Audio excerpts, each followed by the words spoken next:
बहुत खूब, बहुत खूब।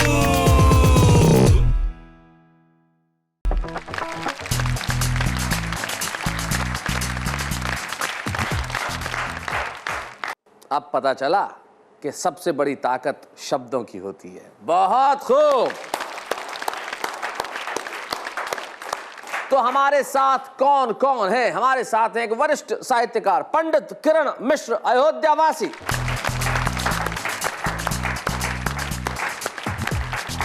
नमस्कार पंडित जी। ठीक है, कैसे हैं? बहुत अच्छे। बैठिए। आइए अब हम मिलते हैं आपके अगले साथी से। हमारे साथ हैं हापुड़ उत्तर प्रदेश के श्री राकेश अग्रवाल। राकेश जी, आप बड़े फटाफटली आ गए, मतलब आप दरवाजे पे खड़े ही थे। बिल्कुल इंतजार कर रहे थे। इंतजार कर रहे थे बस कब नाम पुकारा जाए और कब पहुंच जाए। अब मैं बुला रहा हूं आपके तीसरे साथी, जिनका नाम है सिराज शोलापुरी। आदाब सिराज साहब, कैसे हैं? खैरियत से है, अल्लाह का एहसान। जी जी, बड़ा सोच के कहा आपने खैरियत से। अब सोचना पड़ता है, शायर को खैरियत है कि नहीं है ये तो सोचना ही पड़ता है। जी, अभी खैरियत है? फिलौक तो खैरियत है जी, फिल वक्त खैरियत है। और कहाँ? शोलापुर में ही रहते हैं? जी, शोलापुर में रहते हैं। तो हमारे साथ आज हमारे तीन लोग हैं जो जमाने को जगाने की ताकत रखते हैं। आइए इनके लिए कहते हैं बहुत खूब।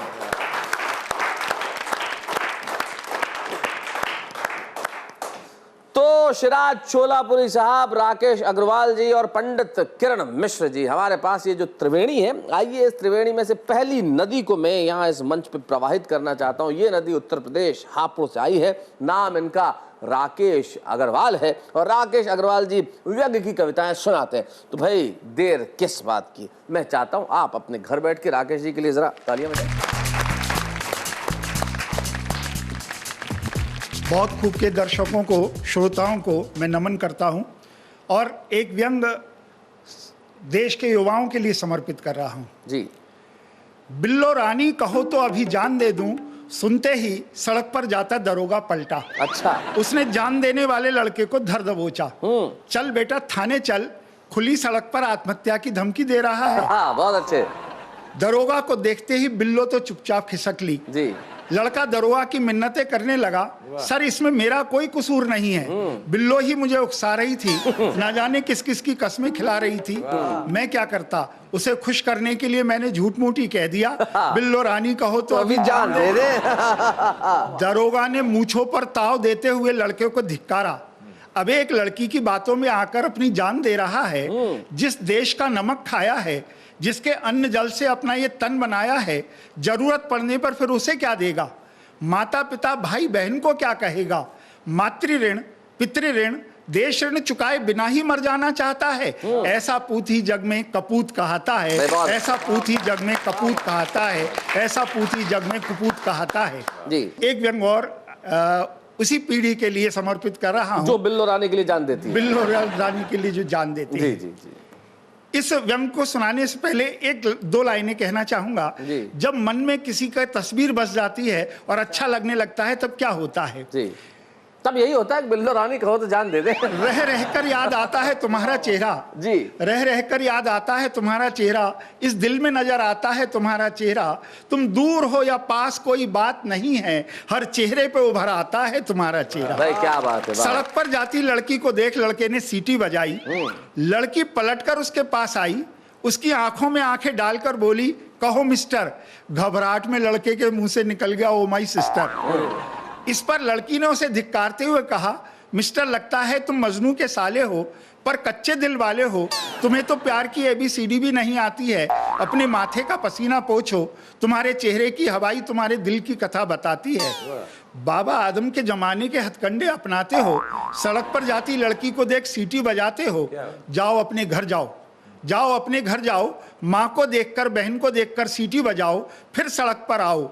फिल्मों के भद्दे चरित्रों की नकल करना चाहते हो, अपना वजूद खोकर क्या बनना चाहते हो, अपना वजूद खोकर क्या बनना चाहते हो, अपना वजूद खोकर क्या बनना।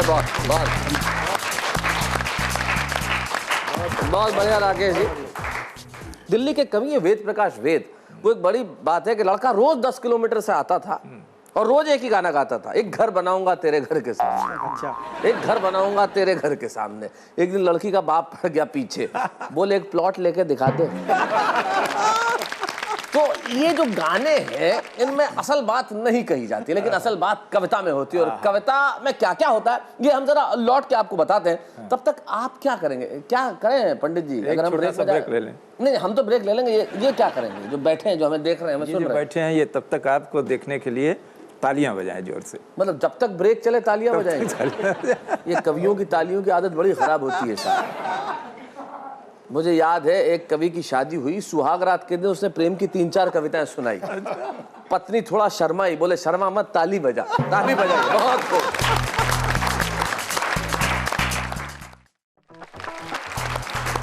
लीजिए, हम हाजिर हैं बहुत खूब में, और बुलाते हैं उसे जो सोते नहीं हैं। और सोते इसलिए नहीं है क्योंकि वो जागते हैं, और जागते इसलिए है क्योंकि उन्हें शेर कहने होते हैं। जो रात भर जागे और जाग कर शेर कहे। तब सरफराज शाकिर एक शायर है, उनके 2 शेर मुझे याद आते हैं। वो कहते हैं कि गुप अंधेरों में जाके शेर कहूं, जो आप करते हैं, खुद को तिल तिल जला के शेर कहूं। क्या बात। गुप अंधेरों में जाके शेर कहूं, खुद को तिल तिल जला के शेर कहूं। सो गए हैं रस्तों के पैर तो क्या, सो गए हैं रस्तों के पैर तो क्या, आहटों को जगा के शेर कहूं। तो ये शिराज चोलापरी साहब है जो तिल तिल जलते हैं और आहटों को जगा के शेर कहते हैं, क्योंकि इन्होंने खुद कहा ये सोते नहीं। आइए शिराज चोलापरी साहब।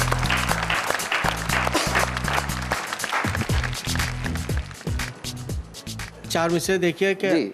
अंधेरा ही अंधेरा है हमारे 400 यारों। हाँ, हमारे 400 यारों। हाँ। अंधेरा ही अंधेरा है हमारे 400 यारों, नजर आते हैं जो हमको दिखावे के उजाले हैं। क्या बात है, वाह वाह वाह। अंधेरा ही अंधेरा है हमारे 400 यारों, नजर आते हैं जो हमको दिखावे के उजाले हैं। कोई लीडर अगर इंसानियत की बात करता हो, समझ लेना वतन में फिर इलेक्शन होने वाले हैं। क्या बात है भाई, वाह वाह वाह, बहुत खूब शिराज भाई, बहुत अच्छा, बहुत बढ़िया। और चार मिसरे देखिए कि इल्म नहीं है जिस मौजू का उस मौजू को छेड़ो मत। मौजू, विषय, सब्जेक्ट जी। इल्म नहीं है जिस मौजू का उस मौजू को छेड़ो मत। इल्म मतलब ज्ञान। पत्थर जैसा जम के रह जाओ, कीचड़ जैसा फैलो मत। हाँ, इल्म नहीं है जिस मौजू का उस मौजू को छेड़ो मत। पत्थर जैसा जम के रह जाओ, कीचड़ जैसा फैलो मत। जिस पानी का अंदाजा नहीं उसमें डूब को मर जाएंगे। जिस पानी का अंदाजा नहीं उसमें डूब को मर जाएंगे। जिस पानी का अंदाजा नहीं उसमें डूब को मर जाएंगे। तैरने को जब नहीं आता तो लोटे में भी झांको मत।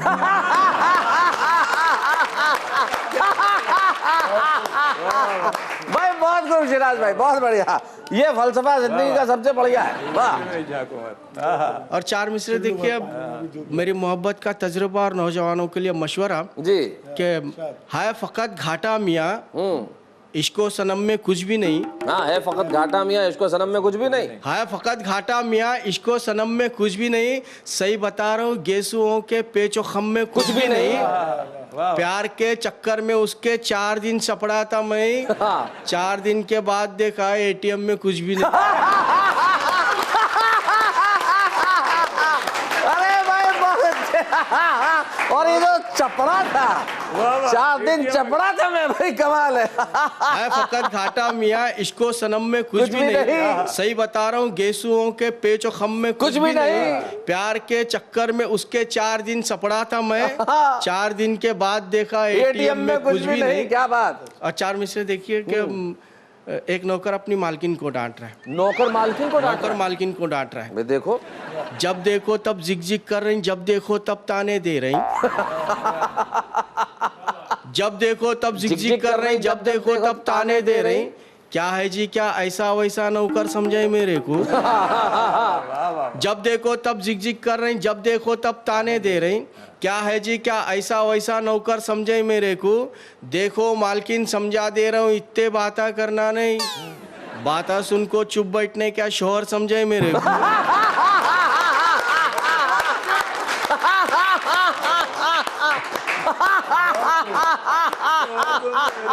बातें सुन के चुप बैठे क्या शोहर समझा मेरे को। भाई बहुत अच्छे। ये शौहर ही कर सकता है, बिल्कुल। पंडित जी आप तो बड़े अनुभवी शौहर हैं, कई वर्षों से शौहर हैं, तो बैठना पड़ता है घर में कि नहीं चुप? अरे भैया बहुत बैठना देखो मतलब जवाब अरे भैया बहुत बैठना पड़ता है जी। चार मिश्रे के पढ़ी लिखी बेगम को डरना कहते, हाँ। मैं हर काम घर का भी करना कहते। पढ़ी लिखी बेगम को डरना कहते, मैं हर काम घर का भी करना कहते। उन्हों जीन्स टी शर्ट पहनते ही कहते, मैं लुंगी लपट ले को फिरना कहते। बहुत अच्छे। और चार मिसरे जी आखिरी चार मिसरे सुना दीजिए आज के। जी, चार मिसरे ये कि तौबा ये फैशन ये मेकअप ये ड्रेसिंग, तौबा ये फैशन ये मेकअप ये ड्रेसिंग, आँखें के अरमाना पूरे निकल रही। हाँ। तौबा ये फैशन ये मेकअप ये ड्रेसिंग, आँखें के अरमाना पूरे निकल रही। बेपर्दा लड़कियों को देखे तो लग रहा है मूर्तियां अजंता के रास्ते पर चल रहे हैं। क्या बात है भाई, वाह वाह वाह वाह, बहुत अच्छे। बेपर्दा लड़कियों को देखा तो लगे कि मूर्तियां अजंता के रास्ते पे चल रहे हैं। भाई बहुत बढ़िया बहुत बढ़िया बहुत बढ़िया। और हमारी जनता भी अजंता बनी हुई है मूर्तियों की तरह, क्योंकि देश के भ्रष्ट नेताओं के लिए कुछ करती नहीं। अजंता की मूर्तियां मत बनिए, कुछ कीजिए। सबसे बड़ी मुसीबत यह है कि 60 सालों से लगभग 63 सालों से इस देश में कुछ हो नहीं रहा है, होना बड़ा जरूरी है। एक काम आप अभी ये कीजिए कि जरा शिराज छोलापुरी साहब के लिए तालियां बजाइए, बहुत बढ़िया इन्होंने सुना है। और ये जो दक्षिणी का अंदाज है भाई ये कमाल का है। ये जो आपने खरामा खरामा हल्लू हल्लू सुनाया है ना भाई, मजा आ गया। अब ये मजा हम और भी लेने वाले हैं, लेकिन ब्रेक से आने के बाद फिर कहेंगे। बहुत खूब।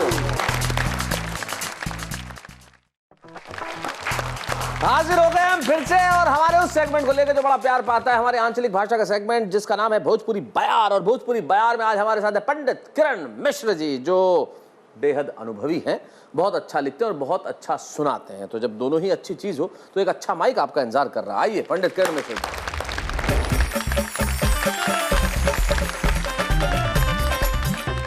संवरे गांव की संवरी छोरी, संवरे गांव की संवरी छोरी, करत बहुत रे ठिठोरी। लुकी झुकी अमवा की डरिया पर, करत आम के चोरी। हाय हाय क्या बात है। संवरे गांव के संवरी छोरी, एक धुरिया रे रहियन के पथा, जब हम लांघी बढ़न आगे, उ बगिया के अमवा देखी के, मनवा में लालच भल लागे। क्या बात। देखते देखते जैसे मारन एक ईटिया एक अमवा पर, अमवा गिरा जो तई से डारी से, कूदी छोरी भुवना पर। देखी हमें कुछ थमी उजई सही, चाह करई बर जोरी। क्या बात है। तो लुक झुक अमवा की डरिया पर, करत आम के चोरी। आम पड़ा हुआ है, इधर नायक उधर नायिका। नाही उठायन हम अमवा ओ, नाही न उहई उठावे, बस वो हम का देखी देखी के, जैसे ही कुछ गरियावे। क्या बात। बहुत बहुत कुछ कही जो चाही, पर ना कुछ कही पाई, कबहू तो ओ का कबहू आम का, देखी देखी रही जाए। क्या बात है, बहुत बढ़िया। तो बहुत बढ़िया। तो आपन गलती जानी बूझ के, चलन हम अपनी ओरी, संवरे गांव के संवरी छोरी, संवरे गांव के संवरी छोरी। आहा, यहाँ से चित्र बदल जाता है जी। चलते की हिस पुकारी सांवरी, हथवा में अमवा उठाई गई।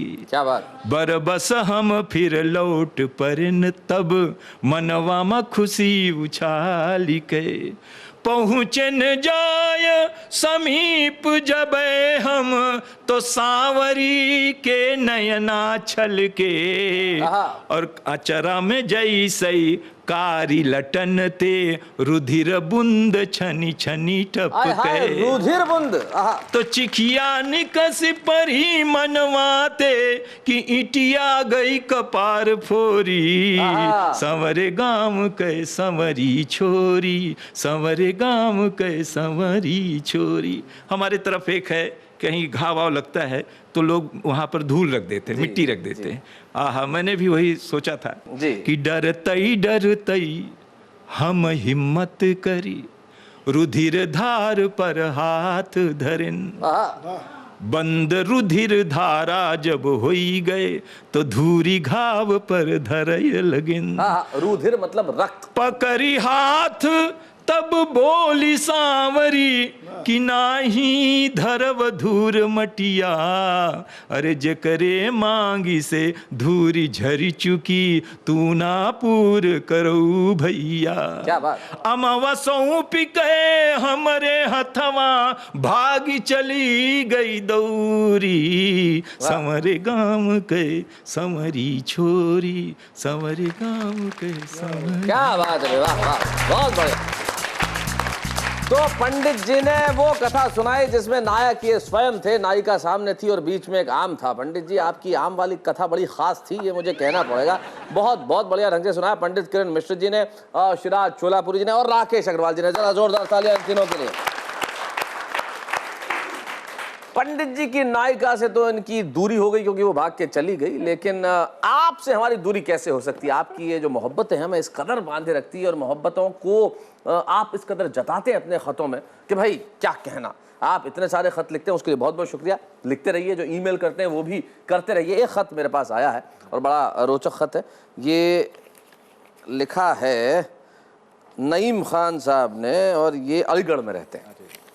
और ये लिखते हैं, मैं लगभग पूरा ख़त पढ़ देता हूँ क्योंकि पूरा ख़त पढ़ने लायक है। ये लिखते हैं, जनाब आली शैलेश लोढ़ा जी आदाब। मेरा नाम नईम खान चराग है। मैं पेशे से वॉल पेंटर हूँ और मिजाज से शायर। ये कहते हैं, मैंने 10+2 तक पढ़ाई भी की है।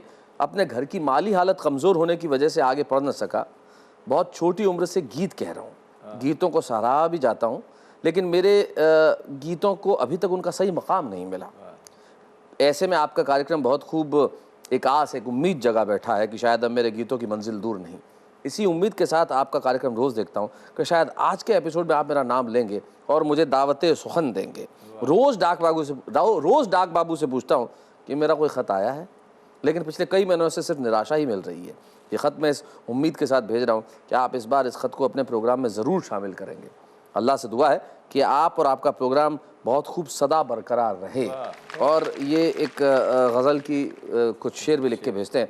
अब देखिए, सुन लीजिए साहब, अल्लाह ने आपकी कि आपका ख़त शामिल हो गया और आपकी गज़ल, चाहे आपके मुंह से आप बहुत खूब में नहीं सुना रहे हैं, लेकिन देखिए आपके गज़ल को एक मकाम भी मिल गया नईम खान चराग साहब, क्योंकि आपकी गज़ल अब मैं सुना रहा हूँ। गज़ल के पहले एक शेर कहते हैं कि मुद्दत से अपने ख्वाबों की ताबीर लिख रहा हूँ, मैं कागज़ों पे अपनी तकदीर लिख रहा हूँ। भाई बहुत बढ़िया बात है, बहुत अच्छे। और एक गज़ल के 3 शेर कहते हैं नईम खान चराग साहब कि पहले जैसा ना कोई भी मंजर रहा। और दूसरा मिसरा बड़ा अच्छा लिखते हैं, ये अच्छा शेर है कि पहले जैसा ना कोई भी मंजर रहा, घर के जैसा कहाँ अब ये घर रहा। भाई क्या बात है, बहुत बढ़िया। पहले जैसा ना कोई भी मंजर रहा, घर के जैसा कहाँ अब ये घर रहा। जा कहीं और जाकर बरस ए घटा, इस बरस साथ मेरे ना दिलबर रहा। इस बरस साथ मेरे ना दिलबर रहा। जीतने का यकीन उसको था ही नहीं, जीतने का यकीन उसको था ही नहीं, वो मोहब्बत में नाकाम होकर रहा। तिश्नगी मेरी बुझ न सकी है चराग। तिश्नगी प्यास को कहते हैं मित्रों। तिश्नगी मेरी बुझ न सकी है चराग, सामने यूं तो सारा समंदर रहा। भाई क्या बात है चराग साहब।